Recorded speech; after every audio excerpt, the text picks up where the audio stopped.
കേരളത്തിലെ തൃശൂർ ജില്ലയിൽ കുന്നുംകുളം താലൂക്കിൽ ചൊവ്വന്നൂർ ഗ്രാമപഞ്ചായത്തിൽ ചെമ്മന്തട്ട ഗ്രാമത്തിലാണ് ചെമ്മന്തട്ട മഹാദേവ ക്ഷേത്രം സ്ഥിതി ചെയ്യുന്നത്.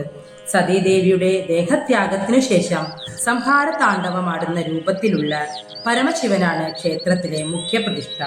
കൂടാതെ തുല്യ പ്രാധാന്യത്തിൽ നരസിംഹമൂർത്തിയും ഉപദേവതകളായി ഗണപതി, ശാസ്താവ്, ദുർഗ, ഭദ്രകാളി, വേട്ടയ്ക്കൊരു മകൻ, നാഗദൈവങ്ങൾ എന്നിവർക്കും പ്രതിഷ്ഠകളുണ്ട്. ആർക്കിയോളജിക്കൽ സർവേ ഓഫ് ഇന്ത്യ ഔദ്യോഗികമായി അംഗീകരിച്ച സംരക്ഷിത സ്മാരകങ്ങളിൽ ഒന്നാണിത്. ക്ഷേത്രത്തിന്റെ പ്രവേശന കവാടത്തിലുള്ള പ്രത്യേക നിർമ്മിതി സാധാരണ കേരളത്തിലെ ക്ഷേത്രങ്ങളിൽ കാണപ്പെടാത്തതാണ്. പുരാതന കേരളത്തിലെ 108 ശിവക്ഷേത്രങ്ങളിൽ ഒന്നാണ് ചെമ്മന്തട്ട മഹാദേവ ക്ഷേത്രം. മീനമാസത്തിലെ തിരുവാതിര നാളിൽ ആറാട്ടായി 8 ദിവസത്തെ കൊടിയേറ്റുത്സവമാണ് ക്ഷേത്രത്തിലുള്ളത്. ക്ഷേത്രത്തിൽ നിലവിൽ കൊടിമരമില്ലാത്തതിനാൽ അടയ്ക്കാമരത്തിന്റെ തടി കൊണ്ടുവന്ന് താൽക്കാലികമായി പ്രതിഷ്ഠിച്ച് അതിലാണ് കൊടിയേറ്റുന്നത്. കുംഭമാസത്തിൽ വരുന്ന ശിവരാത്രിയും അതിവിശേഷമായി ആചരിച്ചു വരുന്നു.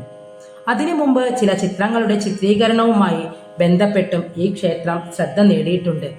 ലാൽ ജോസ് സംവിധാനം ചെയ്ത 2009 പുറത്തിറങ്ങിയ നീലത്താമര എന്ന ചിത്രത്തിലെ ചില രംഗങ്ങൾ ഇവിടെയാണ് ചിത്രീകരിക്കപ്പെട്ടിട്ടുള്ളത്. 6 അടി പൊക്കമുള്ള മഹാശിവലിംഗം കിഴക്കോട്ട് ദർശനമായി ഇരിക്കുന്നു. ശിവലിംഗമാണ് ഇവിടുത്തെ പ്രധാന പ്രതിഷ്ഠയെങ്കിലും സങ്കല്പം ശിവതാണ്ഡവത്തിൽ നിൽക്കുന്ന രൂപത്തിലുള്ള ശിവനായാണ്. ദക്ഷയാഗത്തിനു ശേഷം പാർവതി ദേവിയെ നഷ്ടപ്പെട്ട ശിവൻ രൗദ്രഭാവത്തിലായിരുന്നു. ആ ശിവനെയാണ് ചെമ്മന്തട്ട മഹാദേവ ക്ഷേത്രത്തിൽ പ്രതിഷ്ഠിച്ചിരിക്കുന്നത്. ഭീമൻ നിർമ്മിച്ച് അർജുനൻ പ്രതിഷ്ഠ നടത്തിയ ക്ഷേത്രമാണ് ചെമ്മന്തട്ട മഹാദേവ ക്ഷേത്രം എന്നാണ് വിശ്വാസം. ശിവന്റെ രൗദ്രം കുറയ്ക്കുവാനായി സമീപത്തു തന്നെ മഹാവിഷ്ണുവിനെയും പ്രതിഷ്ഠിച്ചിരിക്കുന്നു. Shivaya,